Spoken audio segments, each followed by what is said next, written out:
Hello students, आज की इस वीडियो में जानेंगे बोर्ड के पेपर में हमें किन बातों का ध्यान रखना चाहिए और अपने पेपर को किस तरीके से प्रेजेंट करना चाहिए। ये आज हम इस वीडियो में कंप्लीट करेंगे। तो देखिए, जब भी हम बोर्ड के पेपर को सॉल्व करते हैं तो हमें ये ध्यान रखना चाहिए कि हमारा प्रेजेंटेशन कैसा है और हमारा इम्पैक्ट इतना अच्छा होना चाहिए कि हम अच्छे तरीके से एक डाल सकें एग्जामिनर के ऊपर, जिससे कि हमें अच्छे मार्क्स हम मिलें। तो अटैम्प्ट करने से पहले हमें कुछ पॉइंट्स हैं और हमें पढ़ लेना है, और जिससे कि हमारा स्कोर अच्छा हो। सबसे पहले first read the question paper well. तो हमें क्वेश्चन पेपर को अच्छे से पढ़ना है, यानी ये मान के चलिए जो पेपर आपको मिला है उसको पहले 10 से 15 मिनट अच्छे से सारे क्वेश्चंस को रीड कर लेना है। Second point, use 15 minutes effectively. जो पेपर आपको मिला है तो लगभग 15 से 20 मिनट आपको पेपर को देने हैं अच्छे से क्वेश्चन को एनालाइज करने के लिए, पढ़ने के लिए कि क्वेश्चन पेपर में क्या क्या पूछा गया है।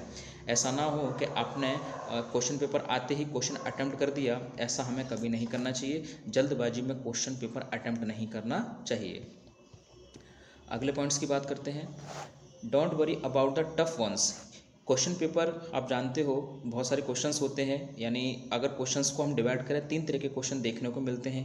कुछ क्वेश्चन इजी होते हैं, कुछ क्वेश्चन मॉडरेट होते हैं और कुछ क्वेश्चन डिफ़िकल्ट होते हैं। तो डिफ़िकल्ट क्वेश्चन को देख के हमें घबराना नहीं चाहिए, हमें कैटेगरी कर देनी चाहिए। सबसे पहले हमें ईजी क्वेश्चन को सॉल्व करना चाहिए, उसके बाद कुछ मॉडरेट होते हैं उनको सॉल्व करना चाहिए, और लास्ट में हमें डिफ़िकल्ट यानी टफ क्वेश्चन को हमें सॉल्व करना चाहिए। अगर हम बात करते हैं अगले पॉइंट्स की, प्रायोरिटीज़ योर अटेम्प्ट। प्रायोरिटीज़ का मतलब यही है कि सबसे पहले हमें इजी क्वेश्चन अटेम्प्ट करना चाहिए, जिससे कि हमारा कॉन्फिडेंस धीरे धीरे करके क्या हो, इंक्रीज हो। डिफिकल्ट क्वेश्चंस अटेम्प्ट करने से क्या होता है, हमारा मोरल डाउन होता है और धीरे धीरे करके हम इजी क्वेश्चंस को भी क्या करते हैं, अच्छे से प्रेजेंट नहीं कर पाते हैं और इंप्रेशन ख़राब हो जाता है टीचर के ऊपर। अब यहाँ पे देखेंगे, इंश्योर स्पीड एंड एक्यूरेसी। हमें ये स्पीड भी इंश्योर कर लेनी चाहिए। आप जानते हैं बोर्ड के पेपर में 3 घंटे लगभग हमें मिलते हैं, 3 घंटे 15 मिनट। ओके, तो हमें अपने टाइम के अकॉर्डिंग अपने क्वेश्चंस को टाइम देना है। एक्यूरेसी ठीक होनी चाहिए। ऐसा नहीं हो कि आंसर्स में कुछ पूछा गया है, कुछ आप लिख रहे हैं, ऐसा नहीं होना चाहिए। अगर ये ऐसा करेंगे तो आपको मार्क्स सही नहीं मिलेंगे। अगला पॉइंट है, keep an I on your watch, यानी आपको घड़ी पर भी ध्यान होना चाहिए। घड़ी पर ध्यान इसलिए नहीं रखना है कि आपको टेंशन लेनी है, टाइम इतना हो गया, इतना हो गया, इतना रह गया, ऐसा नहीं। आपको टाइम इसलिए देखते रहना चाहिए कि आपका पेपर में कितने क्वेश्चन रह गए हैं, कितने क्वेश्चन अभी तक आपने अटैम्प्ट कर लिए हैं, कि शॉर्ट क्वेश्चन रह गए हैं, लॉन्ग रह गए हैं, कि लॉन्ग क्वेश्चन में आप कितना टाइम देने वाले हैं बाकी क्वेश्चन में। तो इसलिए हमें घड़ी पर भी ध्यान रखना चाहिए। अगला पॉइंट्स है, avoid thinking too much about a questions. किसी क्वेश्चंस में इतनी ओवर थिंकिंग नहीं करनी है कि बात कुछ और पूछी गई है, हम कुछ और लिख रहे हैं। आराम से रिलैक्स होकर के हमें क्वेश्चंस को पढ़ना है, थिंक करना है और क्वेश्चन को फ्रेम करना है। फ्रेम करने के बाद उसको लिखना है। ठीक है बच्चों। नेक्स्ट पॉइंट है, रिवाइज योर आंसर्स। तो आप सबसे पहले क्या करना है, जब क्वेश्चन पेपर हमारा सॉल्व हो जाता है तो लगभग 10 से 15 मिनट हमें सेव करने चाहिए in the last of the completing paper. तो 10 से 15 मिनट हम पूरे पेपर को एक बार पढ़ लें, शुरू से लेकर एंड तक हम सारे क्वेश्चन को एनालाइज कर लें कि हमने सारे क्वेश्चन अटैम्प्ट कर लिए हैं, कोई क्वेश्चन छूट तो नहीं गया है। ये सब बातें हमें देखने के लिए 10 से 15 मिनट हमें लास्ट में चाहिए ही चाहिए।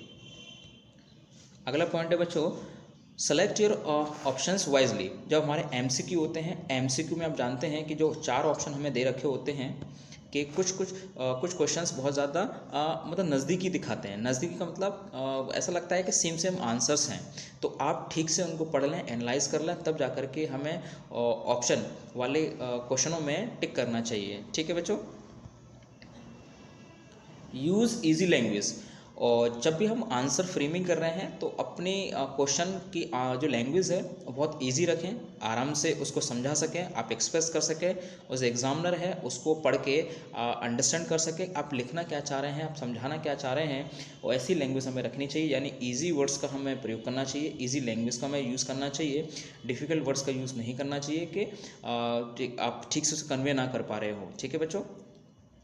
फॉलो वर्ड्स काउंट, ये भी ध्यान रखना है कि आप जानते हैं जो हमारे शॉर्ट क्वेश्चंस होते हैं वो 25 से 30 शब्दों में लिखने होते हैं, और जो लॉन्ग होते हैं और वो आप जानते हैं 80 से 100 शब्द या 120 शब्दों में ख़त्म करना होता है। और वर्ड लिमिट आपके क्वेश्चन के सामने दे रखी होती है, आप उसके अकॉर्डिंग क्या करना है, क्वेश्चन का आंसर देना है।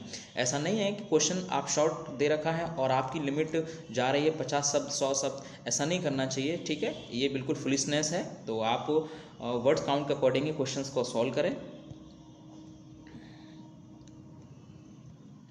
बी नीट एंड क्लीन, यानी आपको साफ साफ लिखना है, आपको अच्छे पेनों का प्रयोग करना है, ठीक है, जल्दबाजी में आंसर्स नहीं लिखना है, ठीक है, जिससे कि राइटिंग आपकी ख़राब हो जाए और देखने में ऑड लगे, बहुत मिस्टेक्स आप कर रहे हो आंसर लिखने में, तो ऐसा मत करिएगा। आराम से लिखना है, रिलैक्स होकर लिखना है, ओके, जिससे कि आपके आंसर्स में बिल्कुल साफ सफाई दिखे।